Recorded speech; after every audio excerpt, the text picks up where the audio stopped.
Gaza अभी और जलेगा।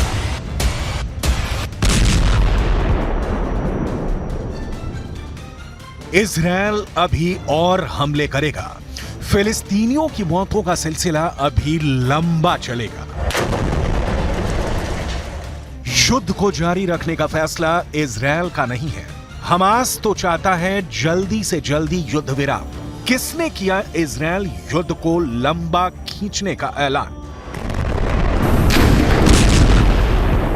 हमास के अंतिम लड़ाके के मारे जाने तक जारी रहेगा युद्ध। यूएन में आया युद्ध विराम का प्रस्ताव। अमेरिका ने युद्ध विराम प्रस्ताव पर कर दिया वीटो, मतलब यूएन में गिर गया प्रस्ताव।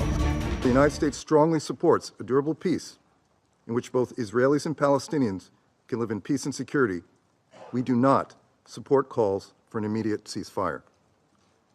This would only plant the seeds for the next war because Hamas has no desire to see a durable peace, to see a two-state solution.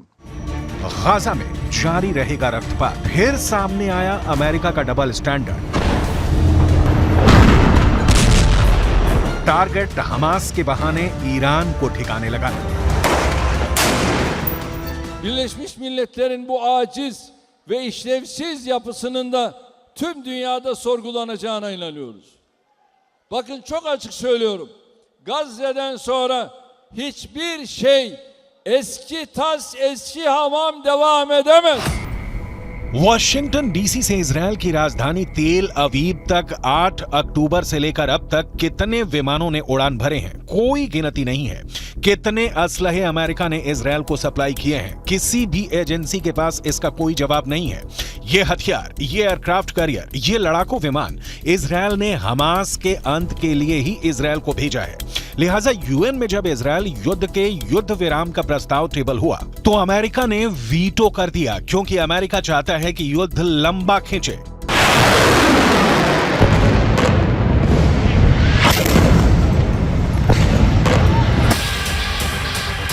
ये वही अमेरिका है जिसने पिछले बार के युद्ध विराम में अहम रोल निभाया था।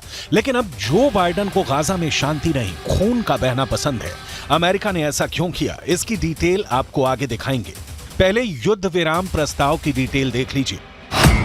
यूएन में युद्ध विराम के पक्ष में कुल 13 वोट पड़े। इसके विरोध में 1 वोट यानी अमेरिका का वीटो था।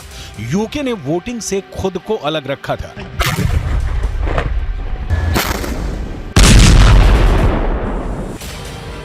अमेरिका ने ऐसा कदम क्यों उठाया है, बाकायदा इसकी दलील भी दी गई। कहा गया कि युद्ध रोकने का ये ठीक वक्त नहीं है। आपको आगे दिखाएंगे कि खुद अमेरिका में इजरायल युद्ध को लेकर देश की जनता की क्या राय है। कितने प्रतिशत अमेरिकी चाहते हैं इजरायल युद्ध और कितने प्रतिशत अमेरिकी मानते हैं हमास को युद्ध के लिए जिम्मेदार। उससे पहले सुनिए अमेरिका का वीटो वाला तर्क। रॉबर्ट ए वुड संयुक्त राष्ट्र में अमेरिका के राजदूत और उप स्थायी प्रतिनिधि हैं।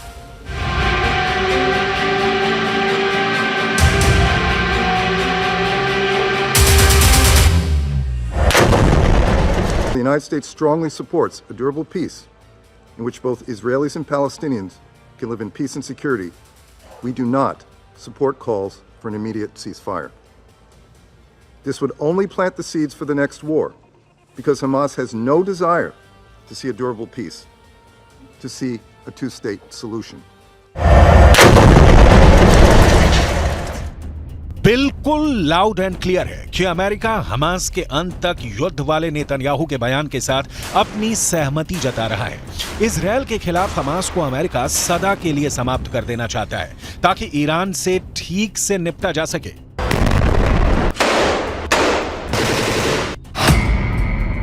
युद्ध के लंबा खींचने से अमेरिका को क्या हासिल होगा, इसे 5 पॉइंट में समझने की कोशिश करते हैं।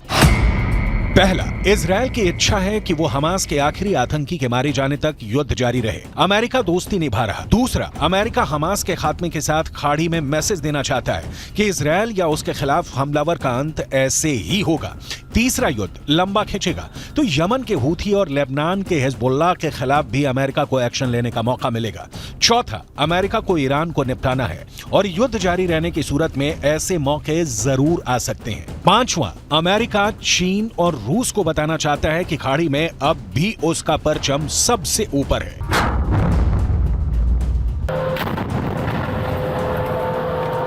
जो बाइडेन की नीतियां लंबे युद्ध के पक्ष में है। यूक्रेन में भी नाटो का नेतृत्व कर रहे अमेरिका की यही ख्वाहिश है। ज़ेलेंस्की को इतने हथियार दिए जाएं कि पुतिन उन्हें परास्त नहीं कर सके, लेकिन इतने भी नहीं दिए जाएं कि पुतिन परमाणु बम जैसे विकल्प पर विचार करें।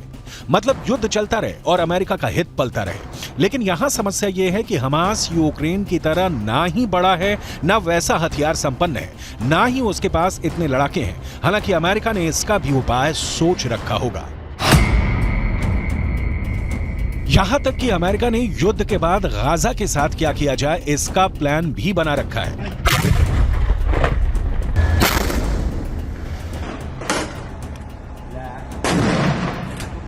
लेकिन इसकी डिटेल थोड़ा आगे। इजरायल के हमले में अब तक फिलिस्तीनी क्षेत्र में 17,000 से ज्यादा लोगों की मौत हो चुकी है। उत्तर से दक्षिण तक गाजा जर्रा जर्रा तबाह हो रहा है। 40 से 45 किलोमीटर लंबी और महज 6 से 10 फीट चौड़ी गाजा पट्टी अपने इतिहास के सबसे बुरे दौर से गुजर रही है। पूरा शहर मलबे के नीचे आखिरी सांसें गिन रहा है। लोग पलायन कर गए हैं और जो बचे हैं वो अगले सेकंड बचे रहेंगे, इसकी कोई गारंटी नहीं है।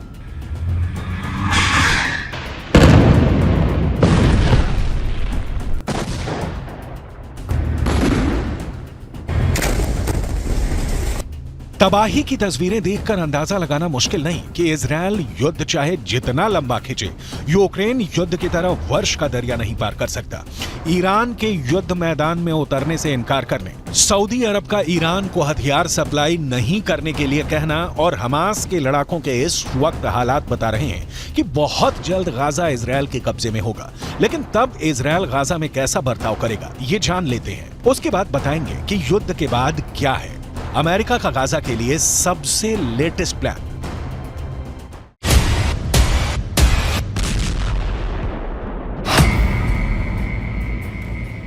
इजरायल में सिर्फ यहूदी नहीं बल्कि फिलिस्तीनी लोग भी रहते हैं, जिनकी आबादी कुल आबादी की 20% है। लेकिन यहूदियों की तरह यहां फिलिस्तीनियों को अधिकार हासिल नहीं है। जैसे इजरायल में लॉ ऑफ रिटर्न एक कानून है। इस कानून के मुताबिक दुनिया के किसी भी कोने में बसा यहूदी इजरायल में आकर बस सकता है, लेकिन फिलिस्तीनियों को यह हक हासिल नहीं है। नेतन्याहू की सरकार फिलिस्तीनियों के लिए कुछ नए कानून भी बनाने जा रही है, जो उन्हें यहूदियों की तुलना में बहुत कम अधिकार देंगे। बेंजामिन नेतन्याहू अपना फैसला सुना चुके हैं कि हमास के अंत के बाद गाजा पर इजरायल का अधिकार होगा। लेकिन गाजा में शासन किस तरह से चलेगा, यहां की जनता का क्या होगा, इजरायल ने कुछ नहीं बताया। मतलब युद्ध की तबाही के बाद शांति, और शांति में भी गाजा की बर्बादी चलती रहेगी। सवाल है, तो फिर गाजा के दुखों का अंत कब होगा? फिलहाल तो इस सवाल का जवाब किसी के पास नहीं है, क्योंकि जो शांति दूत का काम कर सकते थे, जैसे ईरान, सऊदी अरब या कतर या तुर्की या अमेरिका या फिर चीन या फिर रूस, सबको चिंता गाजा के जलने की नहीं, उसे बचाने की नहीं, युद्ध की आग में हाथ सेकने की है। मतलब खुद के स्वार्थ की पूर्ति करने की चिंता है। कहा जा रहा है कि गाजा पर इजरायल के कब्जे के प्लान से अमेरिका सहमत नहीं है। फिलिस्तीनी अथॉरिटी के पास अमेरिकी युद्ध के बाद गाजा को लेकर अपनी अलग प्लानिंग कर रहा है। यह प्लानिंग क्या है जाने, उसके पहले इजरायल के गाजा को लेकर मंशा को समझिए। हो सकता है इजरायल गाजा पट्टी को पूरी तरह से खाली करा दे। कुछ समय पहले इजरायल मिनिस्ट्री ऑफ इंटेलिजेंस ने गाजा के 2.2 मिलियन लोगों को वहां से स्थायी तौर पर हटाने के लिए कथित तौर पर एक प्रस्ताव तैयार किया। यह प्रपोजल लीक हो गया। 10 पेज के इस दस्तावेज में कहा गया कि गाजा पट्टी के लोगों को सिनाई प्रायद्वीप में शिफ्ट कर दिया जाए। यह मिस्र, इजरायल और गाजा से सटा हुआ बफर जोन है।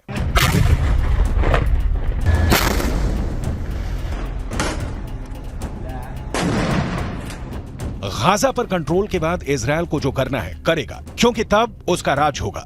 लेकिन ये राज कब तक चलेगा, सवाल उस पर है। गाजा पर इजरायल के चढ़ बैठने के बाद खाड़ी में हालात पहले की तरह कभी नहीं रह जाएंगे। इजरायल की सीमा सीधे सिनाई प्रायद्वीप तक पहुंच जाएगी। हालांकि गाजा पर इजरायल कब्जा कर लेता है तो ऐसा होता है, तो ये पहली बार नहीं होगा। गाजा पर इजरायल पहले भी कब्जा कर चुका है। वहां उसने कई बस्तियां भी बसाई थी, लेकिन 2005 में इजरायल सरकार के इरादे बदल गए।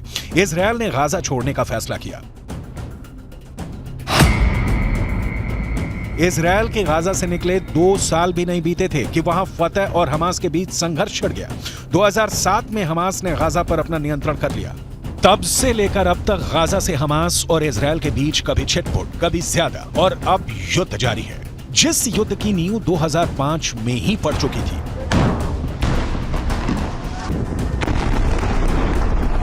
इजरायल यहूदियों का देश है और पूरी खाड़ी मुस्लिम, सुन्नी और शिया मुसलमानों की है।